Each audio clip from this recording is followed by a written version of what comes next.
Hi అండి, welcome back to happy recipes. నేను మీ స్వప్నని.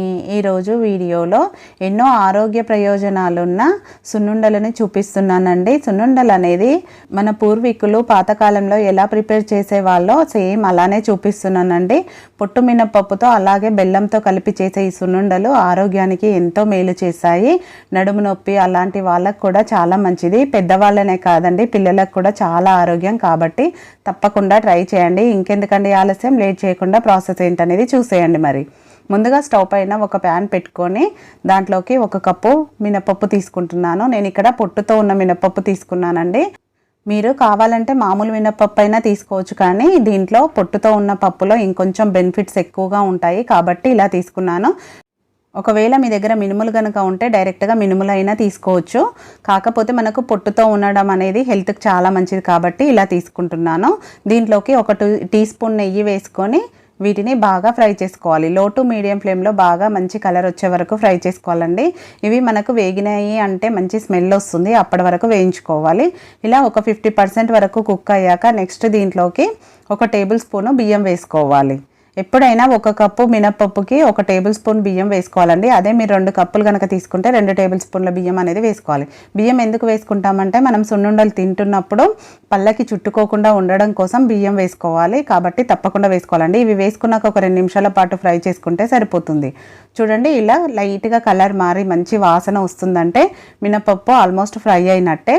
మినపప్పు అనేది కలర్ కూడా మారిపోయింది చూడండి. ఇప్పుడు ఆల్మోస్ట్ ఫ్రై అయినట్టే. ఇంకా స్టవ్ ఆఫ్ చేసుకోవాలి. స్టవ్ ఆఫ్ చేసేసుకొని వీటిని ప్లేట్లోకి తీసుకుందాం. ఇవి కొంచెం చల్లారాలన్నమాట. పూర్తిగా చల్లారని అవసరం లేదండి, కొంచెం గోరువెచ్చగా ఉంటే సరిపోతుంది. ఒక 15 నిమిషాల పాటు పక్కన పెట్టేసుకుందాం. 15 నిమిషాల తర్వాత చూపిస్తున్నాను చూడండి. ఇవి కొంచెం గోరువెచ్చగా ఉన్నాయి.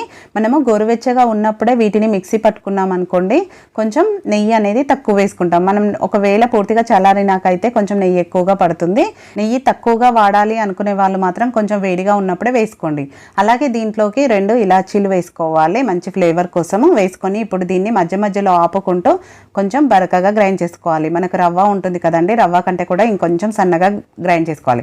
మరి పిండిలాగా చేసుకున్నాం అనుకోండి బాగుండదు, కాబట్టి కొంచెం కోర్సుగా గ్రైండ్ చేసుకున్నాక ఇప్పుడు నెక్స్ట్ దీంట్లోకి 1 కప్పు మినపప్పుకి 1 కప్పు బెల్లం వేసుకుంటున్నాను. బెల్లం పౌడర్ వేసుకుంటున్నానండి నేను ఇక్కడ.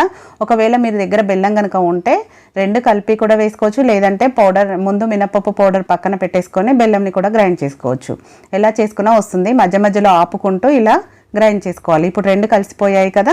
కొంచెం వేడిగా ఉన్నప్పుడు చేసామనుకోండి మనకు ముద్ద కట్టడానికి ఈజీగా ఉంటుంది, నెయ్యి కూడా తక్కువ పడుతుంది. నేను గోరువెచ్చగా ఉంది కాబట్టి కొంచెం పొడి పొడిగానే వచ్చింది చూడండి. ఇప్పుడు దీని మధ్యలో కొంచెం నెయ్యి వేసుకోవాలి. నెయ్యిని డైరెక్ట్గా వేసుకోవద్దండి, కొంచెం గోరువెచ్చగా చేసుకొని వేసుకోవాలి. అలా అని మరీ వేడిగా ఉండొద్దు, జస్ట్ గోరువెచ్చగా మాత్రమే ఉండాలి. నేను ఇక్కడ 1 టేబుల్ స్పూన్ అంతా వేసుకొని ఫస్ట్ పిండికి అంతటికి పట్టిస్తున్నాను. మీరు కలుపుకుంటూ ఉండగానే తెలిసిపోతుంది. కొంచెం తక్కువగా అనిపిస్తే ఇంకొంచెం నెయ్యిని యాడ్ చేసుకోవాలి. చూడండి, ఇప్పుడు కొంచెం పొడిగా ఉంది కాబట్టి ఇక్కడ నేను ఇంకొంచెం నెయ్యిని యాడ్ చేసుకుంటున్నాను. ఇంకొక టేబుల్ స్పూన్ నెయ్యిని యాడ్ చేసుకుంటున్నాను. ఇలా వేసుకొని మొత్తం అంతా బాగా పిండికి పట్టించుకోవాలి. చూడండి, మనం నెయ్యి కలుపుతూ ఉండగానే పిండి కలర్ కూడా చేంజ్ అవుతుంది. ఈ విధంగా కలుపుకున్నాక మనము మొత్తం నెయ్యి అంతా పట్టించాక ఉండలుగా చుట్టుకోవడమే. మంచి కలర్లో వచ్చింది కదా. ఇప్పుడు కొంచెం కొంచెంగా పిండిని తీసుకొని ఉండలుగా చుట్టుకోవడమే. మీరు ఎంత సైజులో చేయాలనుకుంటున్నారో అంత పిండిని తీసుకొని ఇలా 2 చేతులతో చుట్టుకోవడమే. ఇక్కడ నేను ఒకే చేతితో చుట్టేసాను చూడండి. కొంచెం పెద్దగా కాకుండా అలానే చిన్నగా కాకుండా ఇలా మీడియం సైజులో చుట్టుకున్నాను. ఈ విధంగా జస్ట్ ప్రెస్ చేసుకుంటే సరిపోతుంది. చూడండి ఎంత పర్ఫెక్ట్గా వచ్చింది.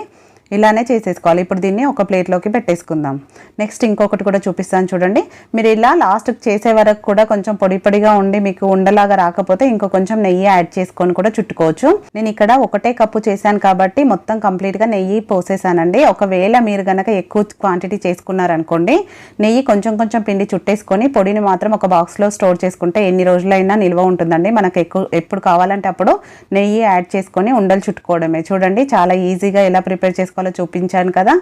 కాబట్టి ఈసారి మీ ఇంట్లో పొట్టు మినపప్పుతో ఇలా సున్నుండలు చేసి పెట్టండి. ఇవి ఒకసారి చేసుకుంటే నెల రోజుల వరకు కూడా స్టోర్ ఉంటాయండి, అస్సలు పాడవవు. ఒక డబ్బాలో స్టోర్ చేసుకుంటే తప్పకుండా ట్రై చేయండి. ట్రై చేశాక మీకు ఎలా కుదిరిందో కామెంట్ పెట్టండి.